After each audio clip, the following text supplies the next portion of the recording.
também olhando para os demais países que estarão presentes no Canadá para esse encontro com o nosso analista Américo Martins. Américo, temos inclusive uma declaração já antes do início da cúpula da presidente da Comissão Europeia, Ursula von der Leyen, defendendo uma solução diplomática para o conflito entre Israel e Irã.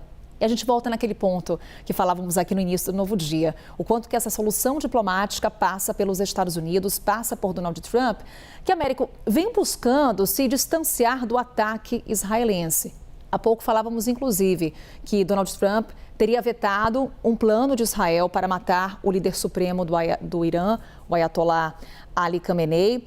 Mas eu te pergunto, de fato, o quão distante os Estados Unidos estão desse conflito Israel-Irã?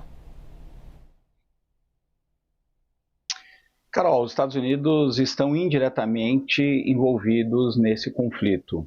No mínimo, eles deram algum apoio tácito a Israel para fazer esse ataque. O governo israelense avisou o governo americano, o presidente Donald Trump sabia das intenções israelenses, e isso foi confirmado pelo próprio primeiro-ministro israelense Benjamin Netanyahu, que deu várias entrevistas, em especial para a mídia americana, deixando isso claro, que ele avisou o presidente Donald Trump antes do ataque e ele seguiu com o ataque. Então, o presidente Donald Trump fez muito pouco para tentar conter esse ataque. Na verdade, existe esse apoio implícito dos americanos e existe também um apoio direto no sentido que os Estados Unidos continuam enviando armas para Israel. Então, esses bombardeios israelenses contra o Irã, em grande medida, contam sim com as armas americanas. O presidente americano, no entanto, diz que não vai se envolver diretamente nesses ataques, ou seja, ele não pretende envolver tropas americanas para atacar o Irã, mas já se colocou à disposição e já usou os militares americanos para defender o território israelense. Aliás, no ano passado, quando tínhamos o Joe Biden na Casa Branca, militares americanos, militares aqui do Reino Unido, da Jordânia, de vários países, agiram ativamente para proteger o território israelense, abatendo mísseis iranianos que foram lançados pela primeira vez contra o país naquela ocasião. Isso está se repetindo agora. Além de todas as defesas normais antiaéreas israelenses, eles contam com a ajuda desses países aliados, inclusive dos Estados Unidos. Os americanos deixaram claro para os iranianos que eles não vão tolerar nenhum tipo de ataque contra missões diplomáticas ou bases militares americanas no Oriente Médio. Se o Irã fizer algum ataque contra esses locais, os americanos aí sim entrariam e atacariam o Irã. Mas o grande ponto, Carol, é a possível saída diplomática para esse conflito. E como a gente vem falando desde o começo aqui do Novo Dia, ela passa necessariamente pela Casa Branca, passa necessariamente pelo Donald Trump, pelo governo americano, e isso vai ser discutido hoje durante essas reuniões do G7. O G7, nesse momento, é um grupo que está muito dividido, inclusive por conta da figura controversa e divisiva que é o próprio Donald Trump.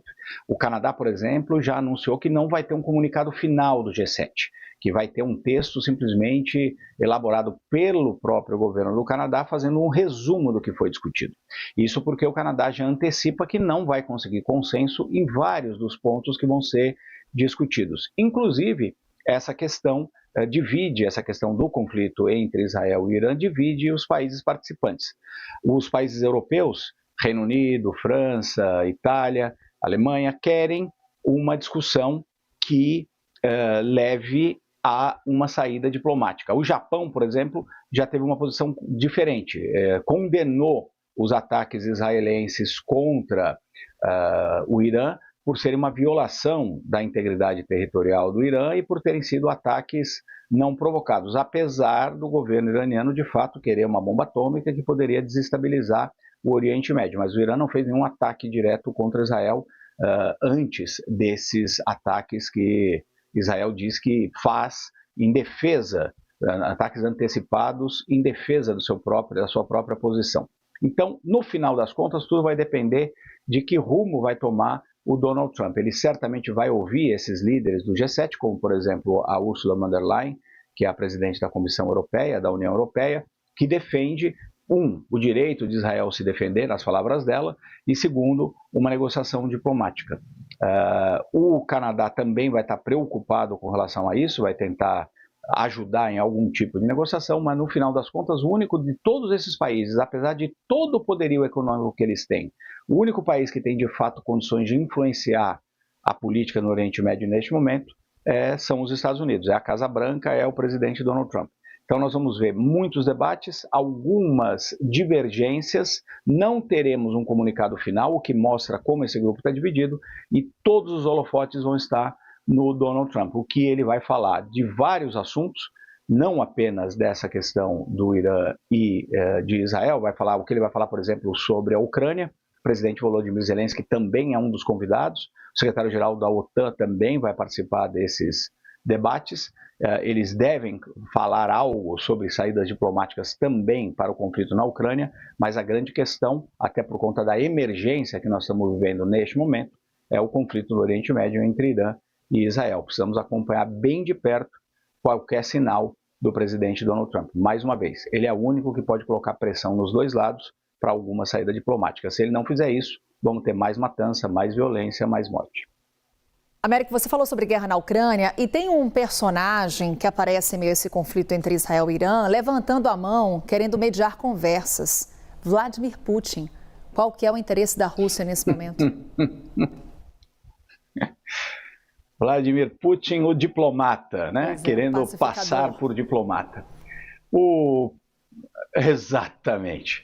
O Putin teve uma ligação neste final de semana com o presidente Donald Trump no sábado. Foi, inclusive, aniversário do Donald Trump, quando ele fez aquele desfile militar para comemorar não só o aniversário dele, mas também oficialmente os 250 anos do exército americano. E o Putin ligou, deu os parabéns ao Donald Trump de uma forma bastante civilizada, e eles, que estão ficando cada vez mais próximos, conversaram sobre vários assuntos, inclusive sobre essa guerra no Oriente Médio. Falaram também sobre a Ucrânia. O Trump aparentemente pediu mais uma vez uma solução diplomática e o fim da guerra, e o Putin criticou Israel. Disse que Israel não deveria ter atacado o Irã. A gente precisa lembrar que a Rússia e o Irã são aliados neste momento. A Rússia compra muitos drones Shahed do Irã que estão sendo utilizados na guerra contra a Ucrânia. Existe um acordo militar entre os dois que não envolve uma proteção imediata. Se envolvesse, a Rússia teria que se envolver na guerra defendendo o Irã, não está fazendo isso, embora tenha vendido muitos armamentos nos últimos anos para o Irã. Então, o Putin claramente tem uma posição pró-iraniana nessa questão, até pelas armas que compra do regime de Teherã. Criticou os ataques israelenses, falou com o presidente Donald Trump que é necessário encontrar uma saída diplomática e acabar com esse conflito o mais rapidamente possível. Mas o Putin, além desse interesse no Irã e comprar as armas do Irã e eventualmente defender o Irã, ele também tem um outro interesse cínico, inclusive, que parte desse conflito, que é o aumento do preço do petróleo. Como nós temos esse conflito no Oriente Médio, como existe um temor, por exemplo, de que o Irã feche o Estreito de Hormuz, que dá acesso do Golfo Pérsico para o Mar Arábico e dali para exportações para os Estados Unidos, para a Europa. 20% do petróleo do mundo passa ali pelo Golfo Pérsico, inclusive petróleo exportado pela Arábia Saudita, não só pelo Irã. Então existe um temor de que os preços do petróleo possam subir muito. Isso interessaria ao Putin, porque a Rússia é um grande exportador de petróleo. Então existem muitos interesses em jogo. O Putin, de qualquer forma, diz que gostaria de ajudar a mediar, gostaria de colocar eventualmente alguma pressão no Irã, mas cobrou os Estados Unidos para colocar a pressão correspondente sobre Israel, porque se essa pressão de Washington não acontecer sob o governo do primeiro-ministro Benjamin Netanyahu, Israel simplesmente vai continuar com os seus ataques, não vai considerar uma saída diplomática. E no final das contas tivemos boas palavras, parabéns para o amigo Trump, várias discussões, pouca coisa concreta. Inclusive, Carol, porque a Rússia hoje tem um papel muito diminuto no Oriente Médio. Pode pressionar, talvez, o Irã, mas não tem muitas condições de pressionar outros atores, não tem tantas cartas para jogar naquela parte do tabuleiro geopolítico, usando aí uma analogia que o presidente Donald Trump gosta tanto. Mais uma vez, muitas dessas cartas, para continuar nessa analogia, estão nas mãos da Casa Branca. A Rússia pode influenciar? Pode. A China pode influenciar? Pode, até porque compra muito petróleo do Irã. Mas eles têm poder muito menor. Mesmo os outros países do G7, que também têm interesse na região, estão muito distantes da influência que os Estados Unidos têm lá no Oriente Médio neste momento. Então, mais uma vez, e desculpe a insistência, mas qualquer solução, se a gente quiser considerar alguma possível solução diplomática, virá de Washington.